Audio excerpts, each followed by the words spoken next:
Acompanhe agora mais um tema doutrinário do Evangelho de Jesus. Mas o tema de hoje do Evangelho segundo o Espiritismo, meu reino não é deste mundo. Ele narra um diálogo entre Pilatos e Cristo, porque Pilatos, então procurador da Judéia, detentor de autoridade política e podendo interferir no processo de julgamento do Cristo, que já se afigurava,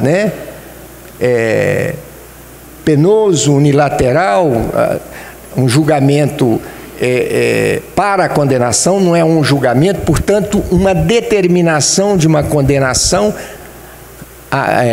na cruz, a mais penosa de todos, a que mais se representava, era o destino dos criminosos hediondos da época, a morte através da crucificação. E Pilatos, então, mandando chamar Jesus para tentar exercer um diálogo, indagando do Cristo: tu és o rei dos judeus? Porque a pergunta ela tinha um sentido.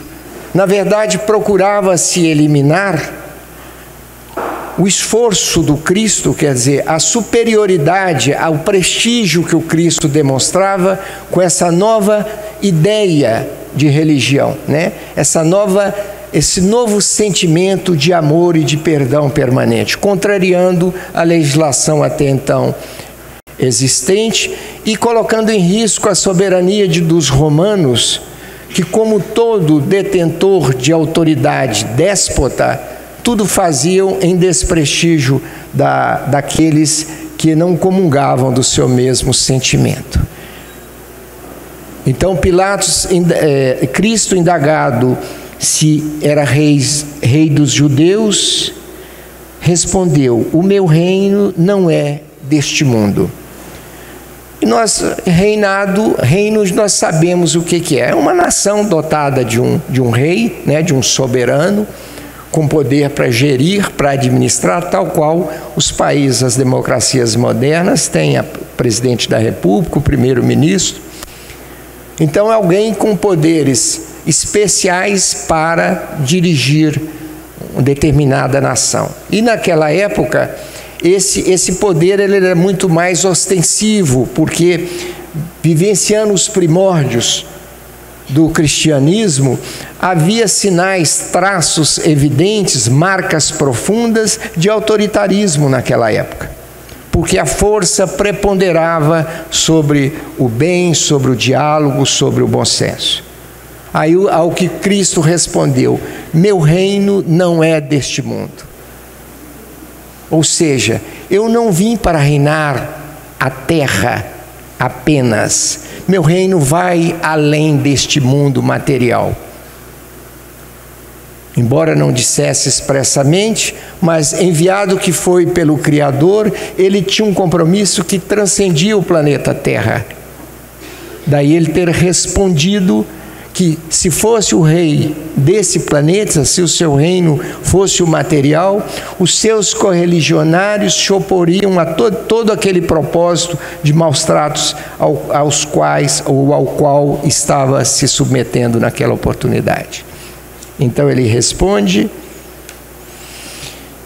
se o meu reino fosse deste mundo, certo que os meus ministros haveriam de pelejar para que eu não fosse entregue aos judeus.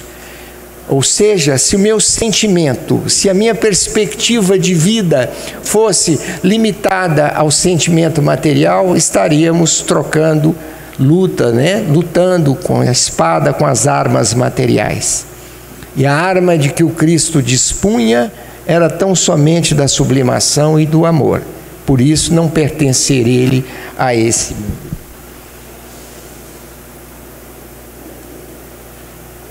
Mas, por agora, o meu reino não é daqui. Disse então Pilatos: logo, tu és rei? Respondeu Jesus: tu dizes, eu sou rei. Eu não nasci nem vim para este mundo, senão para dar testemunho da verdade. Todo aquele que é da verdade ouve a minha voz. Eu vim aqui para dar o testemunho da verdade. Nós sabemos que o Cristo veio com a missão especial, não de descumprir a lei trazida por Moisés através do Decálogo, mas trazer uma nova visão dessa lei, porque ela foi criada no momento de dificuldades políticas na época. Então essa legislação criada por Moisés, ela vinha impregnada, cunhada de uma ostensividade que muitas vezes maltratava, o olho por olho, dente por dente. E o Cristo disse: não vim para dirigir esse tipo de conduta, eu vim trazer algo diferente e mais importante. Não usou essa expressão mais importante, porque o Cristo, como perfeição que era, esses adjetivos, esses superlativos não era por ele usado, né? Ele com muita humildade disse: não vim para dirigir este mundo apenas, ou este mundo material. E Pilatos, naquele gesto já historicamente conhecido, ouvindo os pleitos daqueles que assistiam, e com poder de decisão de influenciar e mandar que ele seguisse caminho, portanto, declarar uma manifestação sua em favor da justiça, omitiu-se através daquele gesto historicamente conhecido, que é lavar as mãos.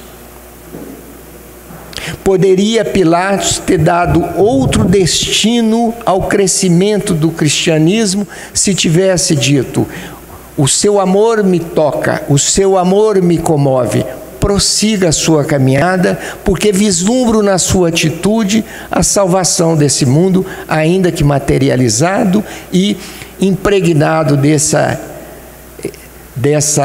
violência, dessa maldade que na época reinava. Mas não. Foi medroso, desculpe a expressão pesada, faltou a ele a coragem de assumir uma postura,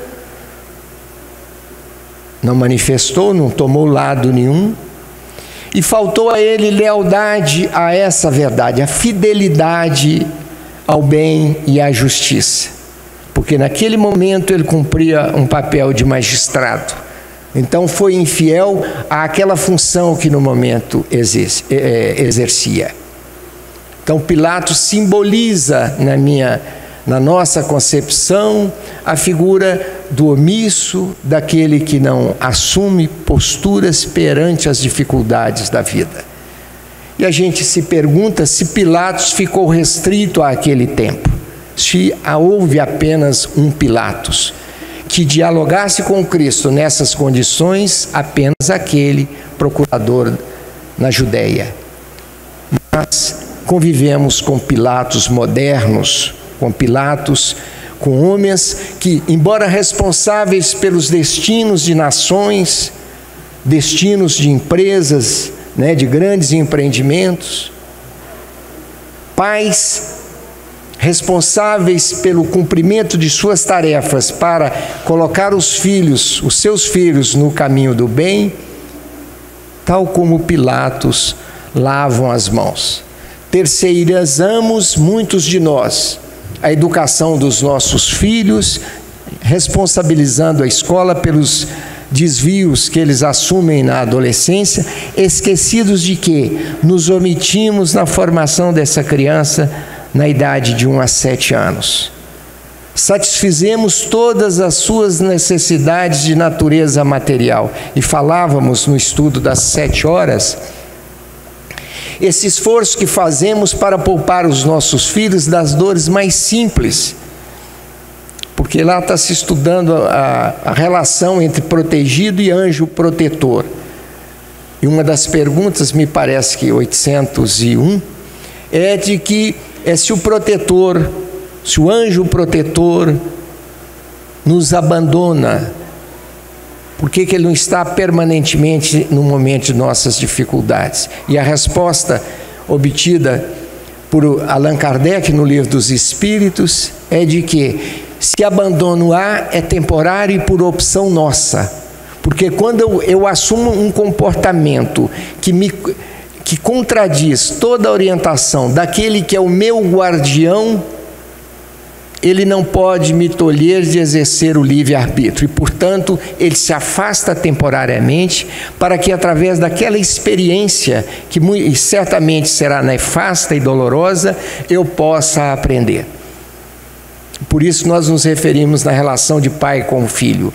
O pai que satisfaz todas as necessidades materiais dos filhos, as suas vaidades, o brinquedo sempre novo, não conserta um brinquedo, o primeiro defeito, descarta, compra outro, né? Resolve a tarefa do filho, em vez de estimulá-lo ao raciocínio, sentar com ele, fazer a leitura. Como nós recebemos um pequeno vídeo no dia de ontem de uma mãe, a criança mami e a mãe no celular. Foi algo de 5 a 6 minutos, a criança chorando, pedindo a mãe nem ouvindo aquele pedido de atenção que a filha fazia. Por fim, ela pegou a criança, ela forte, a criança ainda pequenininha, pegou a criança e a sentou com relativa violência para que não a perturbasse, porque ela estava nas redes sociais. Pilatos, somos nós quando assim agimos. Fechamos os olhos e os ouvidos às necessidades dos nossos filhos, por entendermos que a escola está obrigada a cumprir aquele papel que, por compromisso reencarnatório, assumimos. Então, que possamos nós, ao contrário desse Pilatos que tantos criticam, tantos de nós criticamos e acabamos o nosso cotidiano agindo como ele, né? Nos omitindo, deixando de tomar partido, deixando de falar a verdade pura, e muitas vezes nos omitimos até para declinar a nossa religião, né? O senhor tem religião? Eu sou cristão. A gente deixa às vezes de falar, eu sou espírita. Tínhamos que falar com entonação de voz, no íntimo, de profunda satisfação, porque encontramos, através da doutrina espírita, o caminho da verdade, da luz. E não foi uma doutrina criada por Kardec, ela já foi anunciada pelo Cristo quando disse que mandaria o Consolador prometido. A doutrina espírita é o resultado de toda a compreensão que o cristianismo pôde provocar nos sábios que transitaram por esse mundo encarnado, assimilaram e, através das manifestações, e as obras foram baseadas em mais de 1000 manifestações de espíritos superiores para trazer essa gama de ensinamentos que devemos seguir.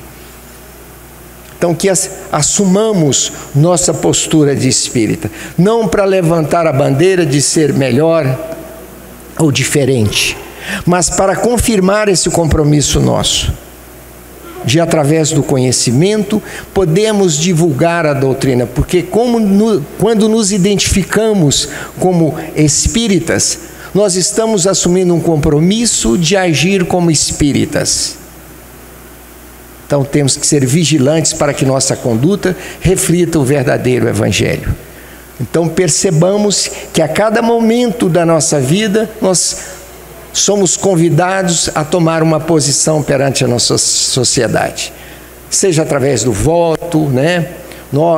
Os empregadores através da escolha, né? Da seleção do seu funcionário, da demissão, dos pais, de sentar com o filho, chamar-lhe a atenção, da esposa muitas vezes tolerar esse marido que às vezes impaciente, mas também no momento certo e para poupar a própria integridade e sua dignidade, poder dizer não e, não obstante, desejar ao companheiro uma vida de alegria e sucesso e continuar orando por ele.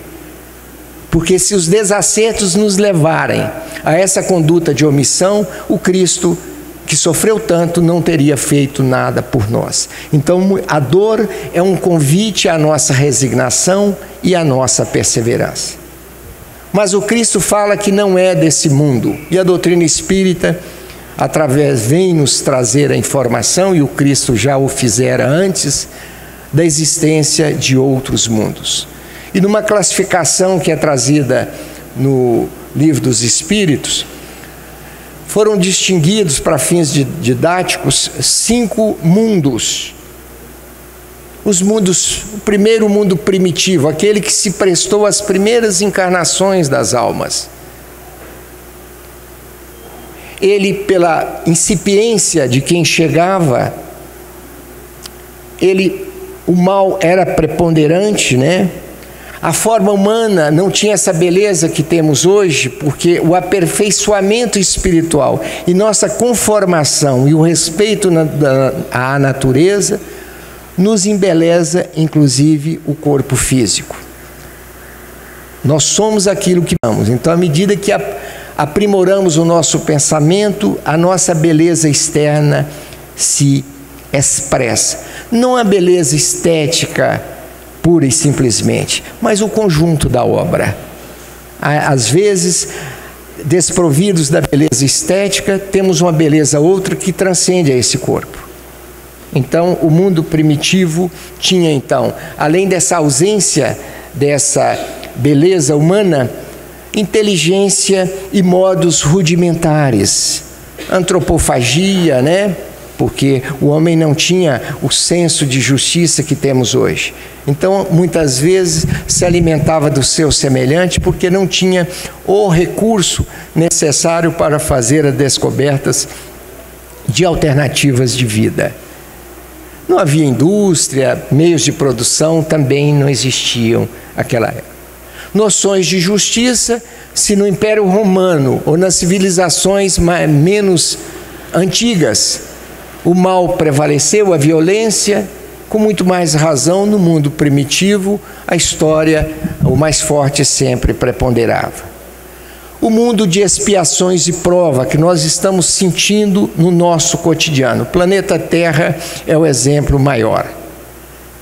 Nele nós experimentamos que a nossa inteligência, embora melhorada em relação aos habitantes do mundo primitivo, não é uma inteligência que podemos dizer perfeita ou completa, né? Estamos conquistando esses benefícios. Realizamos progressos, mas ainda não muito numerosos. Numerosos para nós, enquanto planeta Terra. A evolução tecnológica é algo que nos provoca admiração. Mas há outros mundos cuja evolução, se compararmos, vemos que estamos ainda bem aquém de tudo. Então estamos satisfeitos, porque o nosso parâmetro é o nosso planeta Terra, né? Certamente entidades de luz que habitam outros sabem da nossa precariedade. Então habitamos aqui para reparar danos que causamos em reencarnações anteriores, né? Expiar, para passar por um processo de sofrimento profundo, para que essa reparação possa ser realizada ao longo do tempo. E as provas são esses momentos de desafio que temos, as dificuldades que se nos apresentam, para que a gente, em as superando, podemos nos aperfeiçoar.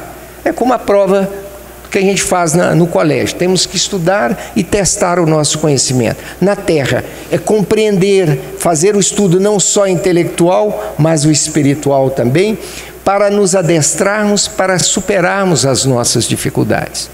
Percebamos que, antes de adentrarmos a casa espírita com mais assiduidade, como ocorre hoje, o nosso grau de sofrimento era muito maior do que é hoje. E a indagação que a gente faz, esses nossos problemas diminuíram? Necessariamente não, talvez até aumentaram. Nós é que nos capacitamos para superá-los sem as dores daquela época. Porque nós damos ao problema a dimensão da nossa dor. E às vezes o problema é pequeno, né? Porque é sabido que Deus não nos impõe um fardo superior à nossa capacidade de carregá-lo.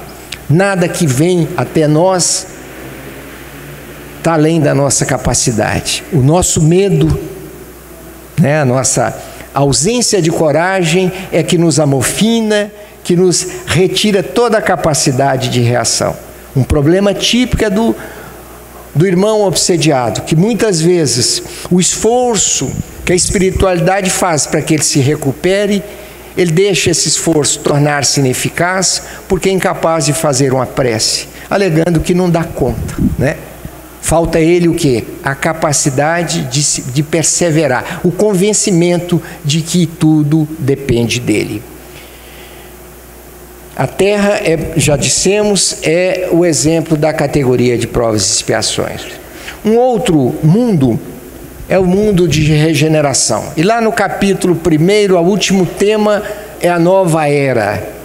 Esse mundo que se descortina para todos nós. Estudamos Moisés com seus ensinamentos, suas leis, o Cristo com a lei de amor e a doutrina espírita com essa lei de amor reforçada por uma compreensão ampla, porque a doutrina espírita veio dar concretude àquilo que o Cristo falou, tornar o ensinamento do Cristo mais acessível a cada um de nós. Então estamos no limiar do planeta regenerador. Esse processo já se opera, estão reencarnando aqui espíritos de profunda luz para conduzir os destinos desse planeta no futuro. E nós, enquanto trabalhadores na seara do Cristo, temos o dever de seguir esses novos líderes que surgem voltados para o bem. Mas não é o bem egoístico, o bem que cultiva atrás de si uma vaidade para ser melhor.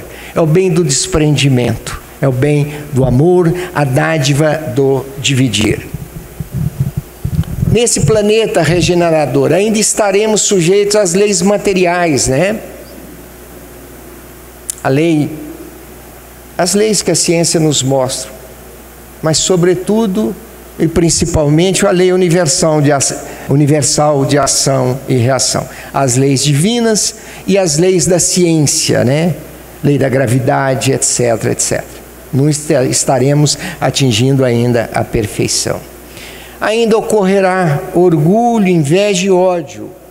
Não tanto, talvez em dose bem menor, porque o bem predominará sobre o mal. Continuaremos suportando provas, mas sem essas angústias, essas dores e esses sofrimentos que nos colhem hoje.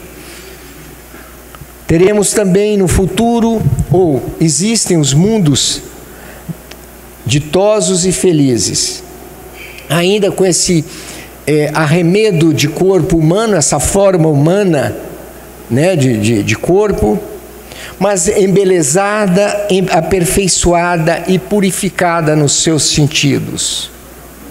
Teremos a forma humana, mas aquele ser diferente, especial, belo na sua inteireza, sem o rudimentarismo que ainda temos hoje.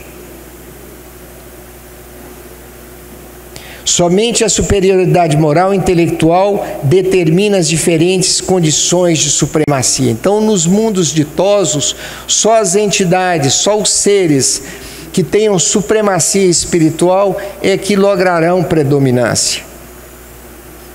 Sem doenças, mortes prematuras, pestes, fome e tudo que seja fruto do egoísmo e do orgulho, o mal não existe no planeta chamado ditoso ou feliz. Esse é o sonho de todos nós. Não sentir dor física nem espiritual, não ter pestes, doenças, etc. E um mundo que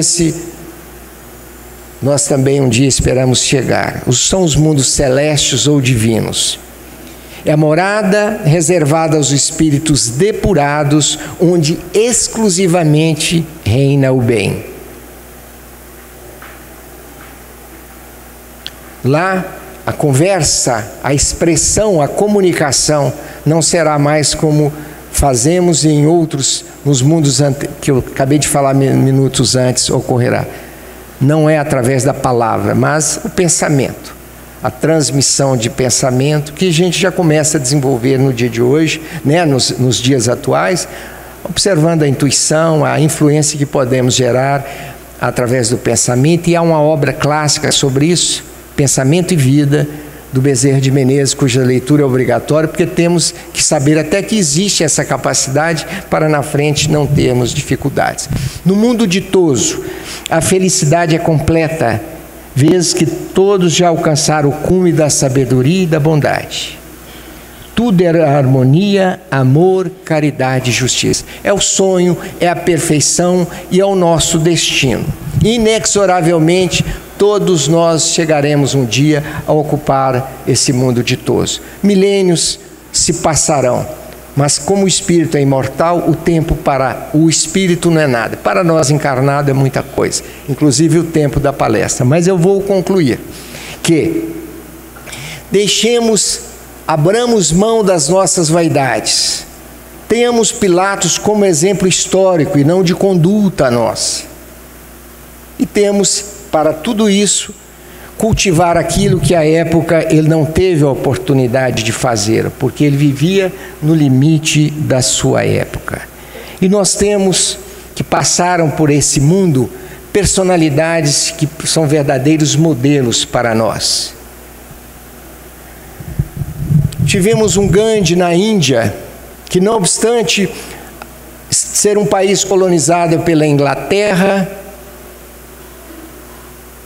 foi prudente a ponto de resistir às violências no seu silêncio, na sua passividade, na sua resignação. Então que tenhamos nós essa prudência que o Gandhi teve consigo, a ponto de passar por severos maus tratos e ao final dizer: eu não me senti ofendido, tudo o que fizeram não me atingiu. Aquilo que Humberto Holden trata como estado de inofendibilidade que o Gandhi alcançou ainda em terra, ainda encarnado. Que tenhamos, portanto, para conquistar esse reino que não é desse mundo, portanto o reino de Deus, tenhamos a prudência do Gandhi. Que tenhamos também a humildade do grande Chico Xavier, esse ser que nos deixou a vida encarnada há alguns poucos anos, 20 anos aproximadamente, mas que foi o modelo de humildade, que embora pudesse se tornar um homem rico sob aspecto material, porque publicou milhares de obras, milhares de edição, vamos dizer assim, obras mais de 400, edições mais de milhares, tivesse ele recebido os direitos autorais que tinha direito pela lei, provavelmente seria um homem extremamente rico sob aspecto material. Mas abriu mão disso em favor das instituições assistenciais. Aquelas que o próprio André Luiz fala aqui, que a festa numa instituição assistencial deve ser prestigiada por todos nós. O Chico fez isso de forma perene, não só no momento da festa, da solenidade. Abriu mão sempre. O produto das suas vendas eram destinados a instituições espíritas, inclusive em favor da FEB. Recusou doações de pessoas que lhe eram gratas pelos diálogos, pelas cartas que recebiam, pelas dores que ele tratava através daquelas psicografias.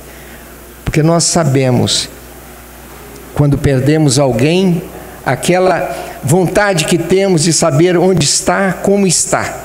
E aquelas mães aflitas que o procuraram permanentemente até a madrugada, porque ele não tinha horário para parar, quando recebiam uma carta de um filho desencarnado, dizendo à mãe que estava bem, apesar de ter desencarnado de uma forma às vezes violenta, e daí a inquietude da mãe, aquele prazer, aquela alegria, muitas delas queria retribuir através do dinheiro. Ele recusava sempre. Então que tenhamos, portanto, essa humildade. Ouviu impropérios, contradições, acusações, e perante todos permaneceu servindo, humilde no falar, humilde no sentir, humilde no vestir, mas sobretudo humilde perante a autoridade do Criador. Jamais vangloriou-se de ter essa mediunidade tão maravilhosa. Que tenhamos também, para conquistar esse reino de Deus, a coragem que tiveram os cristãos sacrificados no período de Roma antiga, jogados às feras nos circos romanos para deleite daquela casta que reinava à época. Que não obstante, enfrentando a morte, sendo estraçalhados, oravam permanentemente, cantavam músicas sublimes, coroando a sua partida, que era violenta até então, como um momento realmente de sublimidade e de fé no Criador. Então, que tenhamos nós essa coragem de enfrentar todos os obstáculos com essa mesma resignação e sublimidade.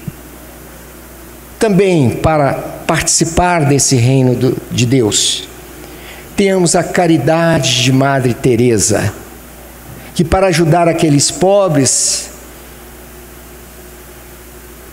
abriu mão de pertencer à ordem religiosa a qual se filiara como religiosa, pediu à sua superior hierárquica no convento que a liberasse para que percorresse o mundo e pudesse assistir aos pobres, porque ela entendia que aquela era a sua missão. Porque o convento, apesar de ser um lugar de humildade, de contemplação, de prece, tinha o seu conforto, né?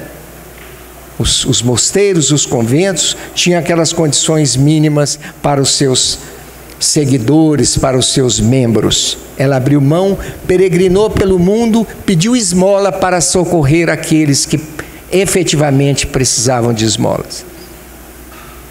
Criou hospitais. O seu sentimento em favor do próximo transcendeu a todo o seu sentimento de religiosidade. Ela foi além daquele segmento religioso ao qual se filiara e universalizou o seu amor e sua caridade.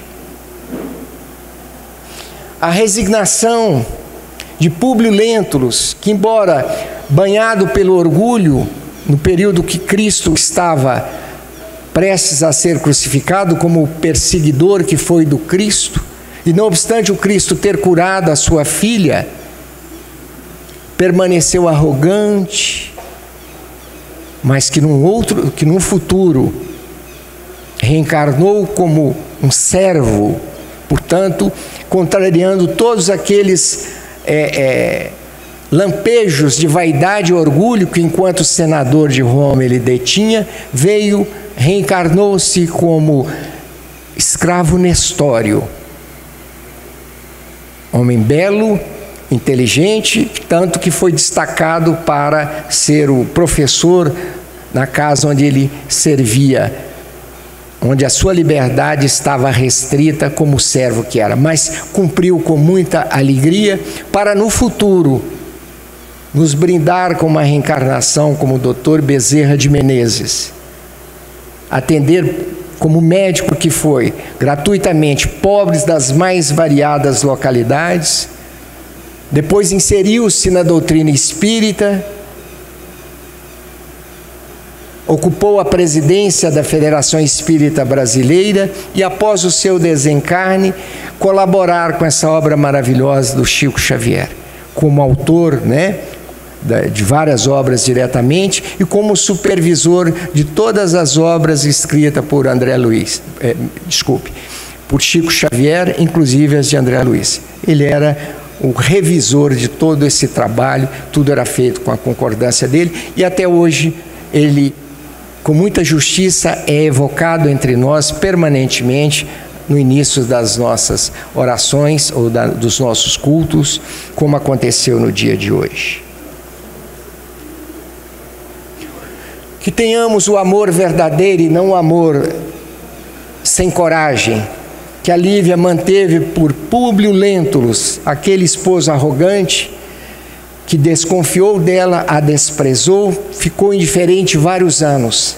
E não obstante esse afastamento compulsório, a ele se manteve devota e fiel, prestigiando sempre aquele marido, compreendendo as limitações do marido. Então que tenhamos pelo nosso semelhante amor idêntico, amor desprendido, amor do dar e não do receber.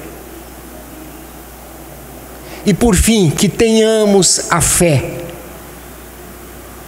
de Paulo de Tarso, que também, adversário do cristianismo, algoz de muitos cristãos, tocado que foi naquele fenômeno na entrada de Damasco, quando Cristo a ele se dirigiu diretamente, converteu-se com a mesma garra, com o mesmo destemor que até então defendia o Império Romano e as leis então existentes. Converteu-se e tornou-se um cristão exemplar, mas, sobretudo, um dos maiores divulgadores do cristianismo nos momentos de maior dificuldade, porque se prestou ao papel de, para divulgar, conduzir-se a pé por vários e vários quilômetros, levando a mensagem do Cristo àqueles que o ouviam, até que o fizesse através de cartas, que sabíamos demoravam meses para chegar aos seus destinos. Esta fé que, tocando o seu coração, o tornou vinculado ao Cristo permanentemente. Essa fé que o tocou tão de perto e tão densamente, ele se integrou tanto ao Cristo, que chegou um momento que ele, numa mensagem, chegou a dizer: não sou eu mais que vive, mas é o Cristo que vive em mim. Porque nós sabemos, à medida que nos aproximamos do Criador, nós começamos a ter os mesmos sentimentos que Ele tem. Nos entrelaçamos. E Paulo nos deu esse exemplo de entrelaçamento com o Cristo, a ponto de dizer que ele não vivia mais, mas ele personificava, ele sentia a presença, ele perdeu a sua identidade para ser a identidade do próprio Cristo, quando diz: já não sou eu quem vive, mas o Cristo que vive em mim. Que possamos, portanto, meus queridos irmãos, reunindo esses atributos, essas virtudes, poder gozar do reino dos céus desde logo.